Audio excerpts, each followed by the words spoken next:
before. Hey guys, and welcome to Quality Shot. Okay, I've got Matt with me. He looks he doesn't look too bad, but I'm sure he looks depressed. He looks depressed. He looks depressed. We actually have some comments here from a couple of hours ago. So let's have a look. Samir says hi, hello. He says 2 sessions, 17 wickets, crazy stuff. This is at 1:29 p.m. So I think he was about to say the match will be over when this stream starts, and he was right. The match is over, and we are basically just going to be talking about the absolute carnage really today. I mean, how many wickets fell? I mean, let's have a look actually, because it was just too many to count, I think. Yeah. So at the end of day one, they were 99 for 3, so they lost 7 wickets, and we saw another 10 fall. So 17 wickets fell, which is ridiculous. 17 wickets in a day. Matt, your initial reaction? It wasn't brilliant on any of this. I think the worst part of it is that I now miss out on 3 days worth of cricket to watch. It's probably my biggest upset with this, is that I can accept losing all the time. I'm more than happy with that. I'd rather it come down to the last day, or have someone chase 50 on the last day and knock it off. At least that way you've got your day's cricket, you know.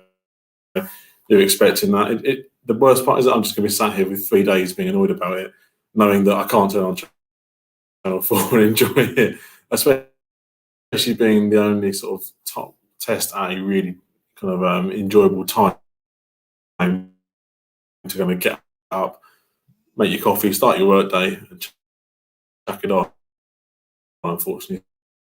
So, yeah, it was a pretty poor performance.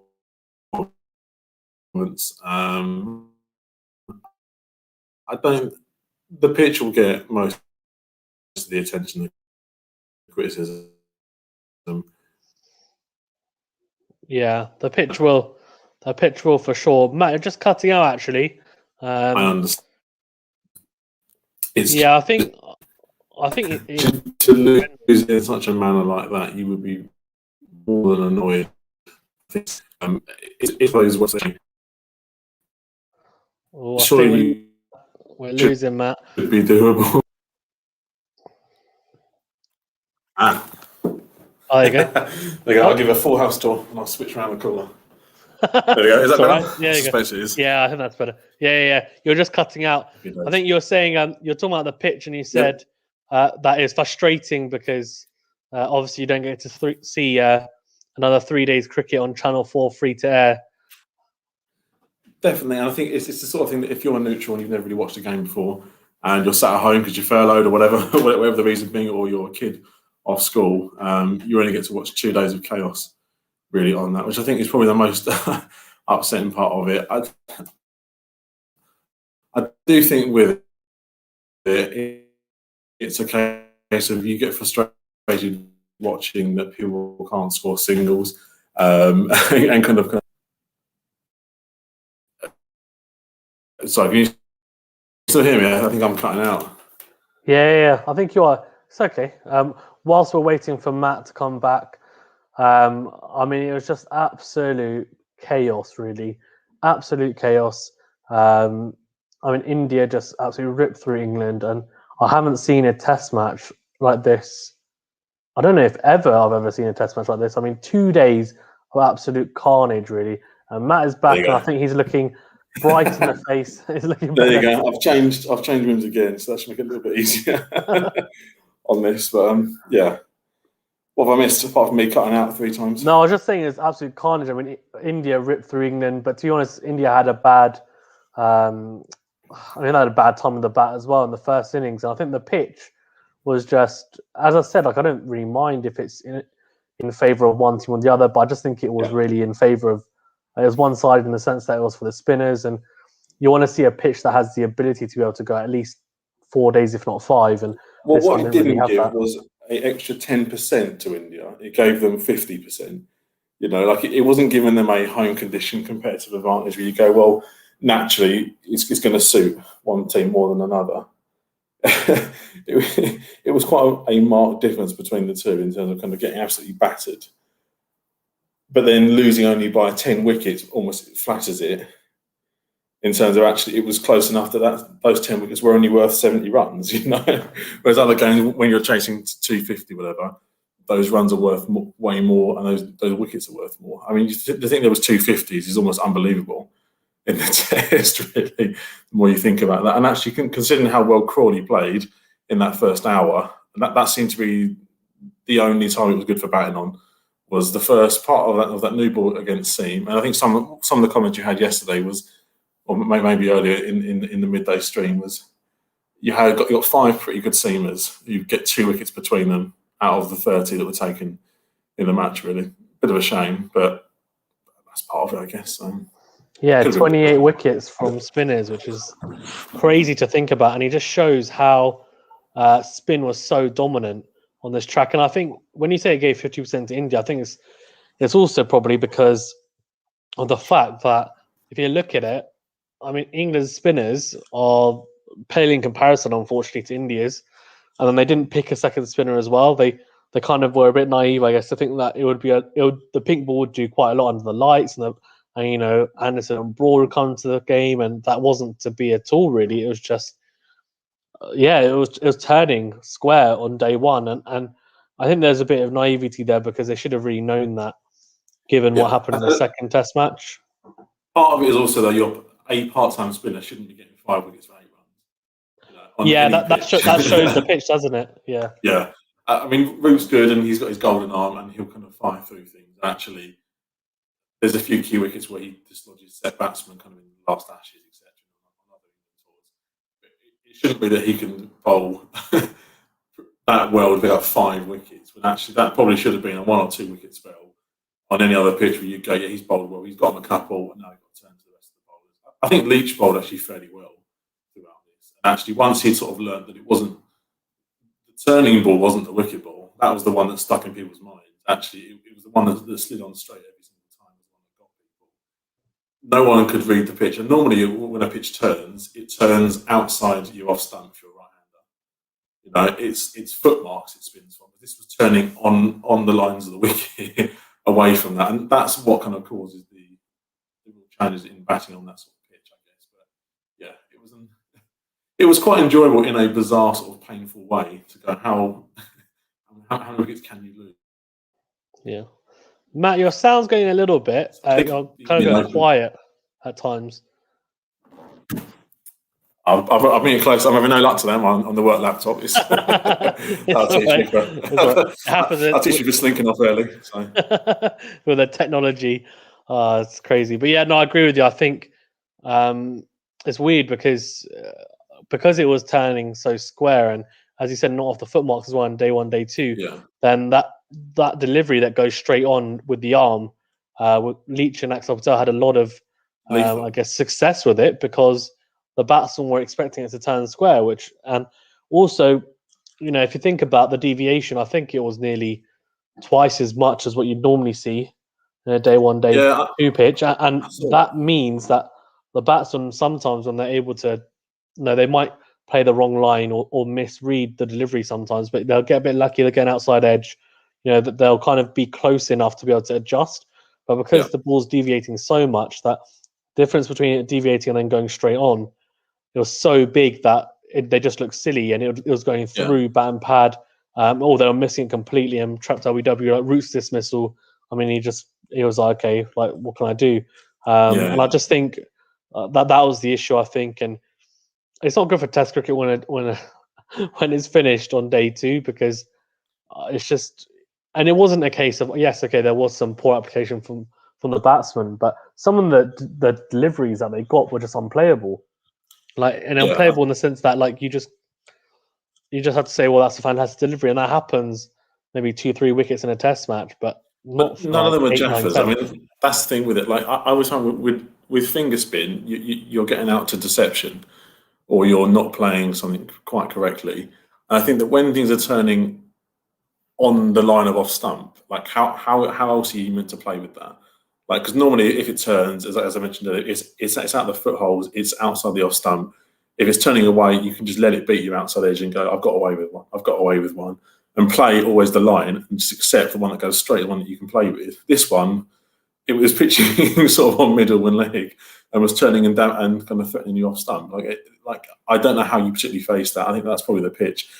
If India had have scored 250, I'd have gone, England didn't bat well, but it wasn't a brilliant pitch. When both teams score under 150, you just go, that isn't the pitch to play on for Test cricket. And I think it was Rob Key, I've just seen on the TV, saying that it's not the best advert for the game in terms of actually when you watch 120 balls of a T20 game, you're expecting some jeopardy every ball for that, and you're expecting that.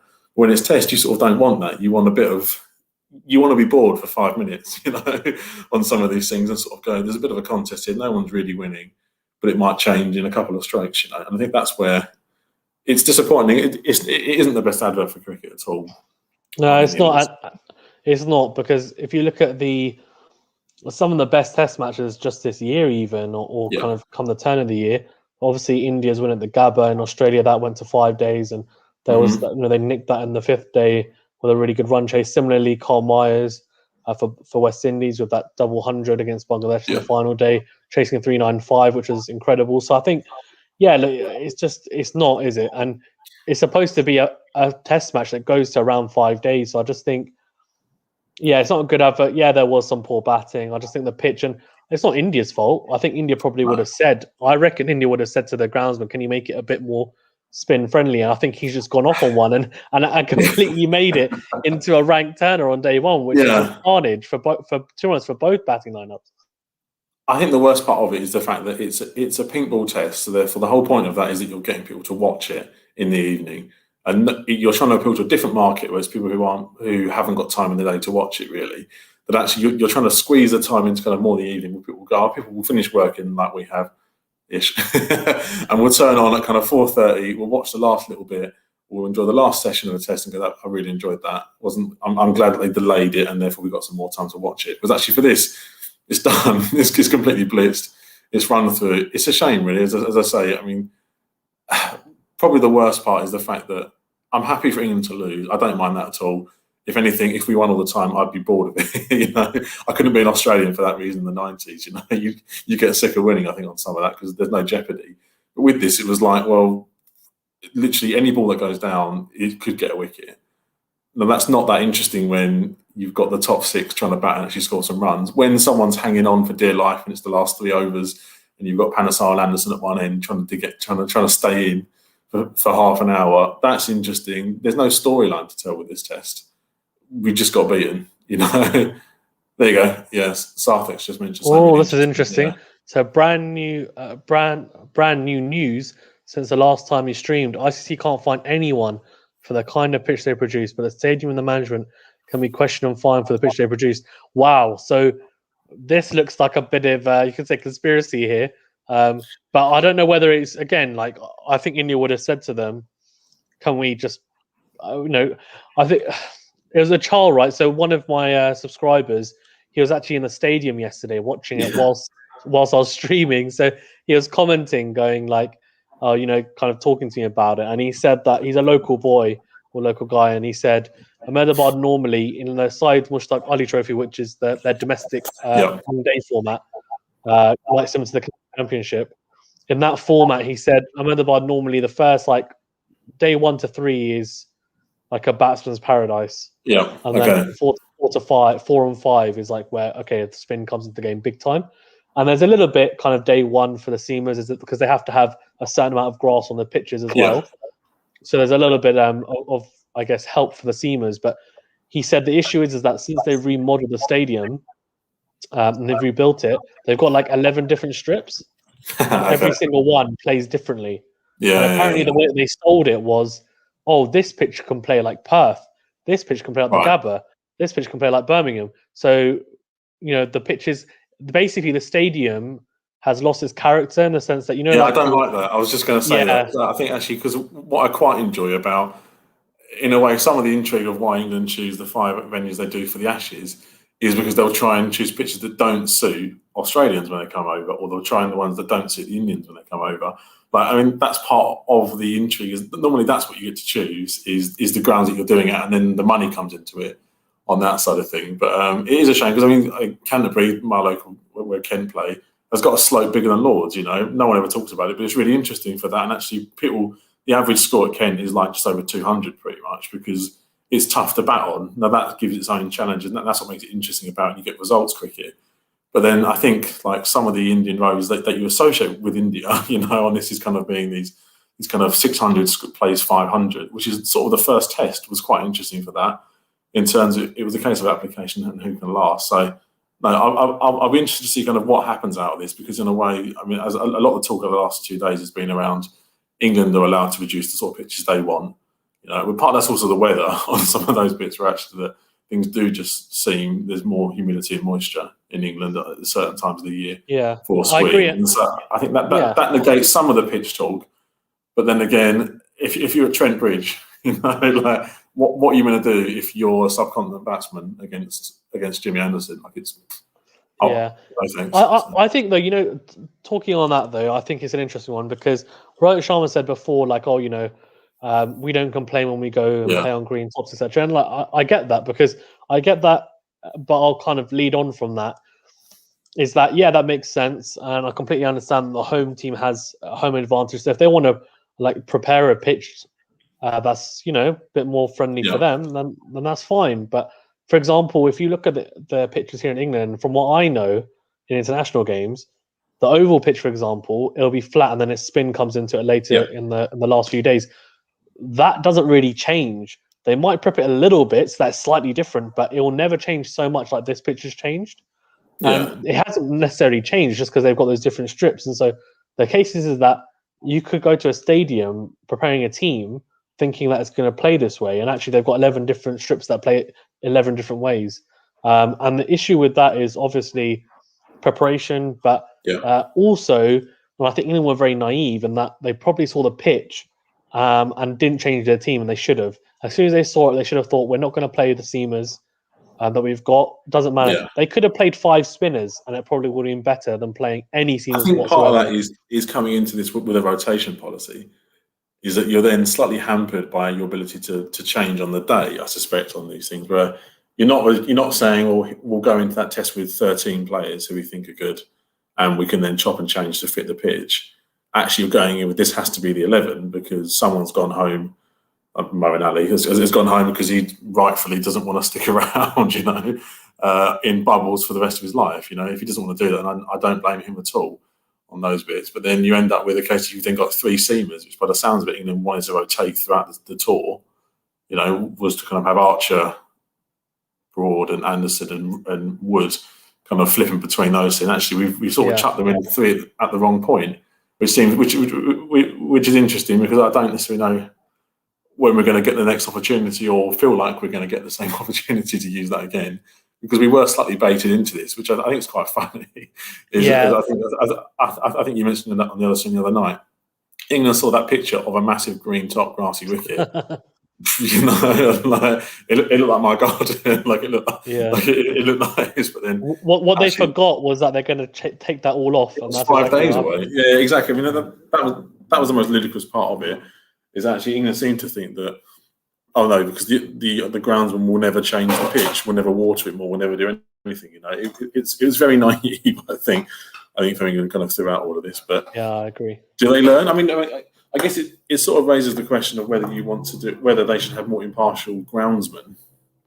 I think maybe it's Cash said earlier that maybe you have parameters that you can change the pitch to a certain certain level, and it can't be doctored, but that you just can't help, and also there's certain standards to be upheld, right? Which is why the ICC are looking into it. So thank you for that. I'd be interested to see what happens.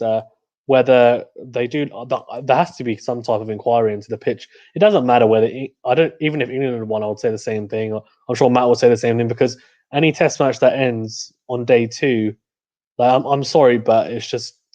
It can't be that both teams have performed badly. It's something it's to do with the pitch, I would say. And he says, even for an Indian pitch, you can't have dust flying on a second day, first session. Nadal would have favoured this track. Yeah, Nadal would have loved it on the clay. I'm a big Nadal fan. But yeah, I think, like 100%. I mean, Root, right? We touched upon it. Root getting a fifer, his best ever test figures. A child said to me, as someone that subscriber said to me yesterday, I reckon Root can get his best ever test figures, and that's exactly what happened. He got his first ever fifer. and it just shows, I think, the level of that pitch on day 2, which is just But it's just carnage. And Cook the and rate he got his Strauss, wickets at is the yeah, exact same broad at Trent Bridge when he got his 7th 15. yeah. Like the numbers stack up, but there's no part of me goes root bowl that well, No, you he know, didn't. on And that it's just the to run. pitch was so assisting, right, to the spinners. And Akshar Patel got 11 wickets. And to be fair, like, you can't say it was just a pitch because he bowled really well in the last one. And he bowled fantastic. Although the pitch again there was a bit helpful, but he does look very accurate, consistent, and like he looks threatening. So fine. And to get more wickets than Ashwin is impressive, I think, given it was a helpful pitch to start off with. But yeah, I mean, Root getting that many wickets just makes me think. And the first ball he bowled was a wicket, and it hit. I think that did hit a patch, but even then, it turned like an absolute mile. Yeah. And he's bowling around the wicket to the left hand, and you're just like, what? And Well, I think the odd one doing that I don't mind, but to do it all the time is just it's too much. And I think part of it is I mean, there's a stat I saw that I think Leach's test average against left-handers is 40, and Root's is 22 or something, 23, because of the angle he had. And actually, Leach bowled pretty well against the right-handers. I've got a solution for the pitch though. Just cut it in half. Just do one half English conditions, one half Indian. Just one lush green top like that first photo we saw. Next one, get a rake out and dig it up. Imagine one end you're just like, one end you're batting and you're like, oh, spinning past my bat, and then next one it's like steaming. You see a lot of suicidal singles, wouldn't you? Just trying to get off the strike, just to try kind of escape. Yeah, exactly. People fighting for ends as well. Like, no, that's my end. No, it's like we want seamers on both ends. No, put a spinner on that. I don't want to be on that dust bowl end. But yeah, that'd be hilarious. Yeah, I don't know. I just think can England recover from this, because obviously they're out of the World Test Championship in terms of getting to the final. So it's a case of whoever, if India win or draw the next one, they're into the final. If England win, then actually they put in your old mates Australia into the final with New Zealand. So, but how do you think they'll fare? Do you think it's going to be tough, surely, to pick themselves off, dust themselves off, literally, and actually get into that final test and give it a good go after starting really well? I thought probably what's easier is to go. It was the pitch.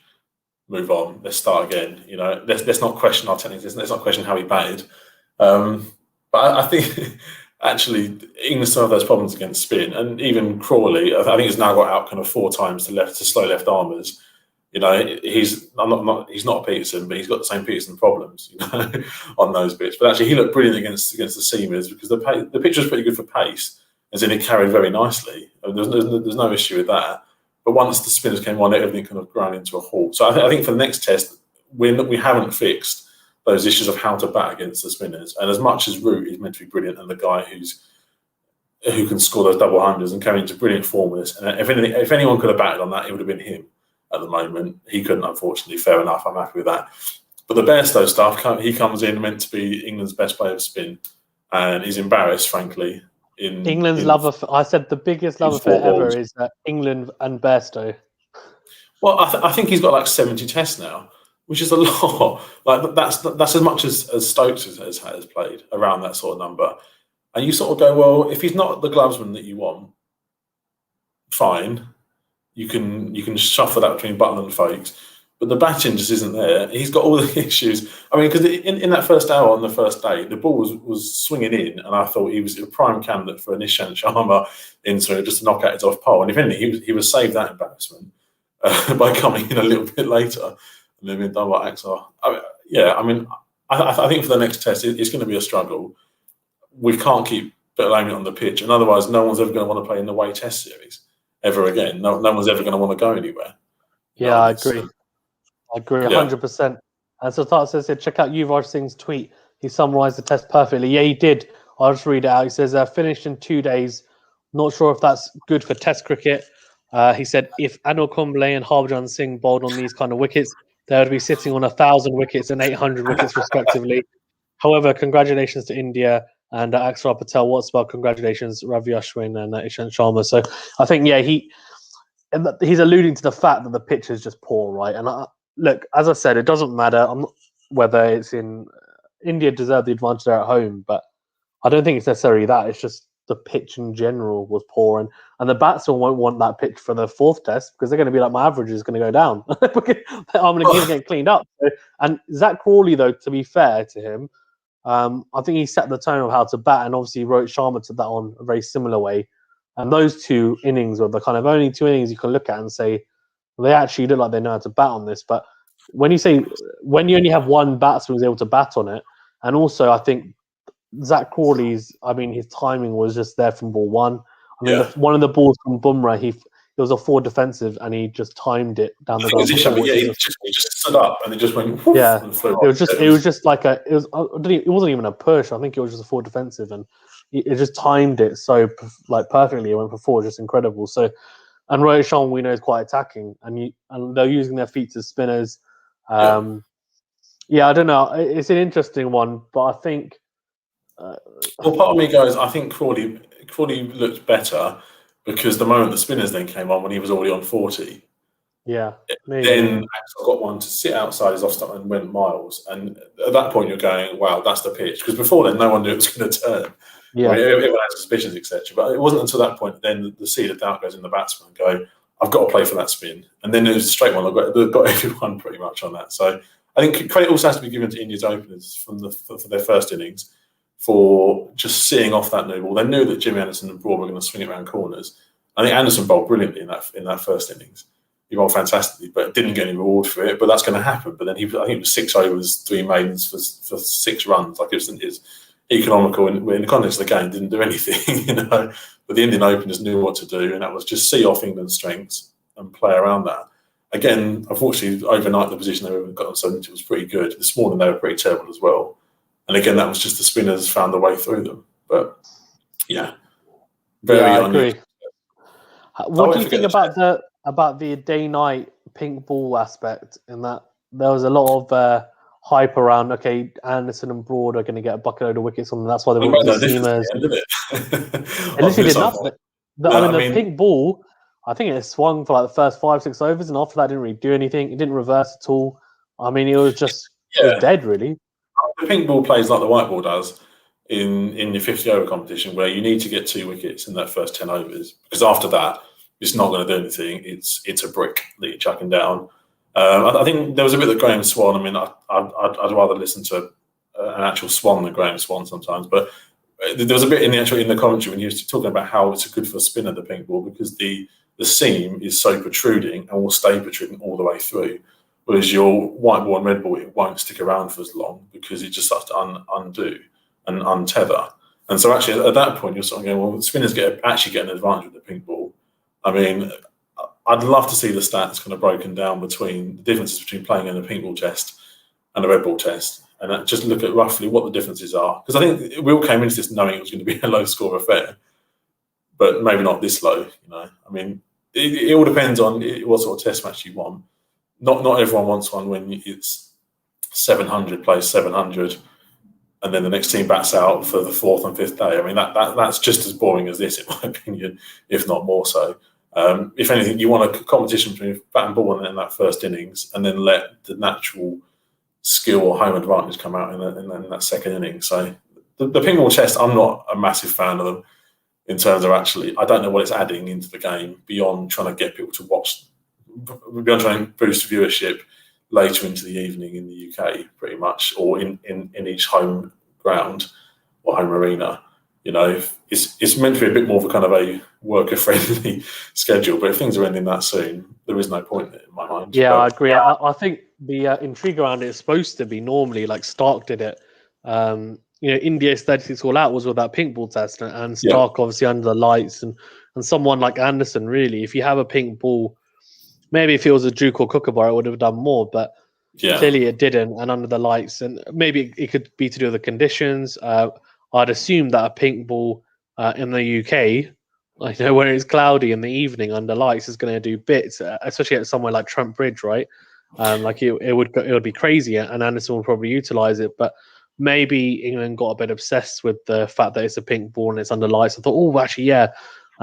You said about actually the squad rotation as well, and it's difficult because they've got 17 tests coming up, or 17 tests in the whole year, so that's a lot. So they have to rotate. It's just I'm kind of the opinion that they have to rotate their squad. Like it just has to happen. On people, especially people who are playing all formats, which is your Butlers, your Currans, your your Moeen Alis, your Root's not going to play T20s, but Archer, like they have to. And really, what they could have done is they didn't look like they were going to have faith in Bess. And this would have really broken Bess's heart, but maybe they just could have gone with one of the reserve spinners who would have been a good experience. I mean, I know it's 1-1, but I think really in the fourth test, if they're not going to go with Bess, I think it will turn again. It just won't be maybe as much. Yeah. But I would pick one of the reserve spinners and give them experience and just say, well, we're losing this. We can't get into the World Test Championship. So here we go. Give it to Ahmedabad, give it to Mason Crane or Matt Parkinson, and they'll be hungry to come in and perform. And actually, I wouldn't have even minded if they picked them in this one, but obviously they didn't want to because it's a gamble, and England aren't Pakistan, so they won't do that. But that's understandable. But I just think, it's just, to me, the first issue is 17 tests is too many. Yeah, it is. Like especially in a World T20 at the end of the year, and the amount of white ball cricket everyone plays in franchise as well. It's a lot. Yeah, and actually, that's a lot of time spent in bubbles for people, And again, there's an element to this time of the year is odd because obviously you get all the international T20s kind of kicking up and kicking around, and this is kind of when that all kind of spins up, and therefore you start to lose people. But then you generally get a few months off in the English schedule where the tests don't start until kind of late May on these bits. Or we had the 2 warm-ups against Ireland last year, or it might have been the year before actually. But you sort of go, like, how much warm-up do you need, on these things at a test level? Like, is there not still enough first-class domestic stuff that people can be playing and go back into to do that? And I think that's where then the rotation stuff is, because then James Anderson got injured last year, the year before that, injured his calf bowling too much, and I think he admitted that in I can't remember what podcast that was, but he was saying that he bowled too much when he got back in the domestic game. And actually, I think that's the load management you need to look at. And sports like basketball and ice hockey, 2 things that I follow just as much as cricket, they're obsessed with load management as well, because it's physical. They play every other day. They know what they're doing. Kind of like they know, and that's it's more the nutrition stuff that they look at as well, but also in terms of kind of minutes played, and they'll sort of push people down into still playing, but only half as much as they would normally, and they sort of kind of manage their minutes. You can't do that in cricket, on these things. I do think also for England it's a bit tricky that you've got a lot of time spent in bubbles, and actually kind of people were forced into it in England for quite a while. If you think actually that it was one of the first sports out there to kind of go into the bubble side thing, I think players are going to be tired, and they're facing a raging burner next test. I mean, I'd be not far off booking the plane ticket myself, to come home on these things and go, well, actually, we're not going to win the Test Championship thing, which again isn't enough of a prize to me to be worried about, on these things. Unfortunately, there's not enough built into that competition for me. I mean, how do you feel about that as a Pakistan fan? Like, do you feel like that there's any value in that? As in, will you be happy if you come 4th as opposed to 6th on this, or are you going to go? No, I think there's only value to it if you make the final. I think, and then obviously you can say, yeah, I made the final, and then so I think 1st or 2nd, yeah. Otherwise, not really. Someone made a suggestion. I think it was Cash actually made a suggestion that maybe they should do the top 4. You have semi-finals and a final, and then actually what that means is, and it's probably a good thing, is certain teams that are not playing other teams or touring each other, which they should be doing. And not to name names, but they're forced to do it, and I think that's quite key. And for example, Australia pulled out of South Africa tour, for example, recently. But if then that happens, then they have to play them in the semis, for example, and then I think it's just good. And to be honest with you, putting it into it's going to sound really controversial, but I think at the moment the issue is that there's a certain number of teams, and also there's multiple occasions of playing each other too much, and other teams are not getting a look in. And to really grow cricket worldwide, like you need to have, like West Indies, they beat Bangladesh away from home with a weakened side. Bangladesh are not a rubbish team anymore. They're a decent team. Yeah, they're not as good as your Indias and your Australias and your Englands, but they're kind of they're getting there, right? And they're pretty new to Test cricket. But West Indies managed to do like an incredible job there with a weakened side. They'd been spanked in the ODI series. They're away from home. It's not easy conditions, and they managed to win that.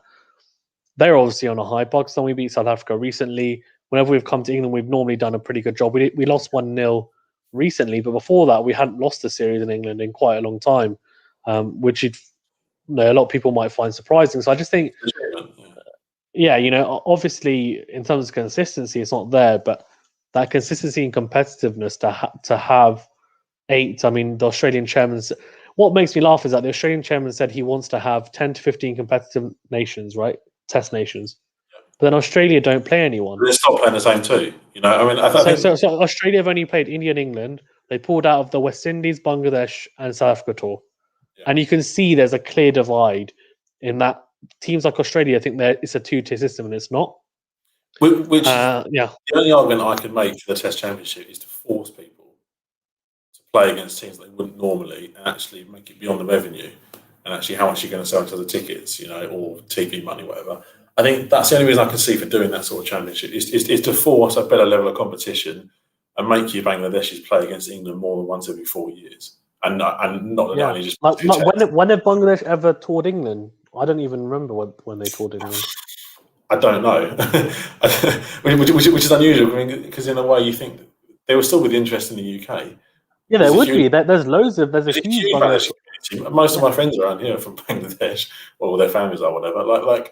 I think there would be enough people who would want to go and do that. It's just, yeah. I mean, unfortunately, what we're going to end up with is just another sort of subdivision of sort of these associate nations playing Test cricket against themselves. Yeah, and that's the issue, though, isn't it? Because I think back in the day, and people forget, they've got short memories. Like, West Indies had their time; they were incredible back in the day. Yeah. I mean, obviously, even Sri Lanka, they won the World Cup, and they had Kumar Sangakkara. They had Mahela Jayawardene, Chaminda Vas, Murali. Pakistan obviously won the World Cup back in the day. We had a good team. We only won the Champions Trophy in 2017. We're not a bad side either. Yes, India, Australia, and England, they're one of the powers. New Zealand don't get the recognition. They're number 1 Test side. They made the final, right? I reckon they're one of the favourites for the T20 World Cup. They made the last 2 World Cup finals. They're consistently, they're up there. And South Africa, we know how strong they've been in the past as well. So I just think teams go through peaks and troughs, right? And you don't want to make it a case of you keep it just to within 3 nations. And if we realistically, as cricket fans, forget about who we support, we want to see cricket grow. You have to have people playing each other. And this is going to be so controversial. You're going to hate me for saying this, Matt, but I don't think we should have 5 Test match series. And I'm just going to say it, and I understand why some people might disagree, because the Ashes would be one that wouldn't be, and obviously the Ashes has that history behind it. I understand that, but I think we're getting to a point where it's kind of, I would love to have it like a 3-year cycle where every team has to play every team equally. Three at home, 3 away. So, for example, if you want to do that, then fine, you could have the Ashes 5 years, but then realistically, no one's going to play every other team 5 times. So you'd have 3 match series. And then as consistent, because you have 3 at home, 3 away, and then if you want to add on extra 2 tests to make it a different type of series, do that. Yeah. So the first 3 tests of a series, England, Australia, count towards the Test Championship. The last 2 are optional. That's England and Australia have chose to put that on themselves. Still Test status, whatever, but that's a different type of competition. You could. Because if we're playing 17 tests this year. That's how many days is that? That's 85 game days, or 83. I could have just lost 3 now. 82 days, of Test cricket. Yeah, that's too much. We'll spread that out. Then you had a really interesting opinion on this, and let me know what you think. He said, if you have best of 3, so you can have best of 3. So if a team wins the first 2 Test matches and the third one, you don't play, right? Because it's a dead rubber. And then that because what's the point? And then you can kind of get that game back match somewhere else. Does that make sense? Or get an associate nation at that point to play. Yeah. So I thought third test. Yeah. So he said some teams take more points for the Test Championship against weak teams. And he said top teams should play associate nations too. Yeah, I agree. I agree. And even if it's one-off tests each year, like if each top nation played in one associate nation in a one-off test each year, they'd improve. Yeah, yeah, I definitely. agree. And actually, the Ireland game against England, we almost got Yeah, humbled. You yeah, know, yeah, actually, exactly. maybe the gap isn't that big, you know, Yeah, on some of these things, and it might be on other pitches and for other teams. But if not, I mean, I don't normally like these things, but when you might have like a best of the associate nations, a test yeah, team who play against the team that comes third in the yeah, test yeah, championship or the fourth or whatever. I mean, it's all fairly contrived, but if you don't bring them up, and I think the West Indies is quite a good example of this, where they lose lots of their top athletes to other sports, which is yeah, basketball, football, and kind of the athletic side of things. You know, like how are you attracting them into the game if they're only competing against a level below? They're not seeing the big players come to their nation to play there, etc. I mean, it's a shame, really. yeah, You know, exactly. on those bits, it's just. Which is why I guess the World T20 is good because you have a lot of associate nations being part of it. So that's quite a good one. I need to go and I need to pray. But Matt, I'll also say this is no, I'm not saying that. What I can do is I can come back on if you want to be on by yourself. Otherwise, I'll end it here. And I've got work to do. perfect. Thanks for that. Matt's got I work haven't got to a do. brain, unfortunately. That's fantastic. Well, Yeah, thanks very much, guys, for being on. I cheers. really do appreciate it as well for the question as well. And please do like this video, subscribe if you haven't already. I know most people have. And yeah, we'll see you on the next video. Thank you very much, and thanks Matt as well for being on. Brilliant. It's a good chat. It's a good chat.